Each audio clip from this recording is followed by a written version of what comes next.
Assalamualaikum warahmatullahi wabarakatuh. So chapter 9, sources of finance. So first of all, chapter finance. Chapter finance, overdraft. So overdraft is short-term agreement between a company, between a bank and also a company, for a bank to provide a company with an overdraft. Which means that company can pay more than what they currently have in their bank. So for example, if a transaction is around 20,000 ringgit, but they only have 10,000 ringgit from their bank, so the bank will provide. So based on if they have a overdraft of 10,000 ringgit, so they can pay it fully by using overdraft from bank. So short-term loans. Short-term loan is perhaps a loan that is around less than 1 year or whatnot from a bank. So trade credit is a trade credit between a company. Short-term lease, as what was explained in chapter 7, is a lease between a lessor and lessee, which is a short-term for the users only.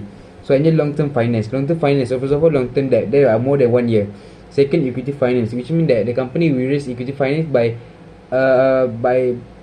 making the investors subscribing to their ordinary share or preference share or perhaps individual preference share. So preference share, what we will talk about here, and venture capital, which means that the company will join with another investor or perhaps another company to pool their capital and also their expertise in a business, so that they can create a synergy between them two.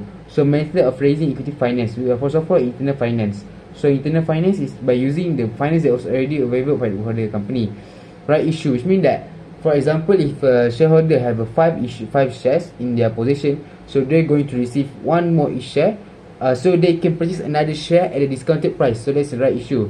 Placing, which means that the share was placed in a public to purchase, was placed for purchases by anyone. And public offer, which means that we make a public offering for purchase of share. And lastly, Islamic finance. So for Islamic finance, first of all, riba is forbidden. Since under Islamic finance, any transaction that goes against Islamic rule Sharia compliance is forbidden. And then we're going to have murabaha, musyarakah, mudarabah, idarah and sukuk. So under Islamic finance, we are trying to prevent from making money over money, so that there's no such thing as riba and also one. So first of all, murabaha.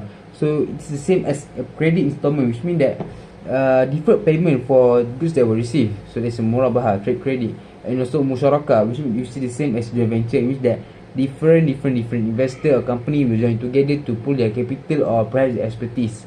And then mudarabah, equity, which that an investor with an equity will give their equity for investment to another investor with expertise. So any losses, any profit will be shared according to, or perhaps according to agreement that was agreed earlier. And also any losses will be borne by the one who provide the equity.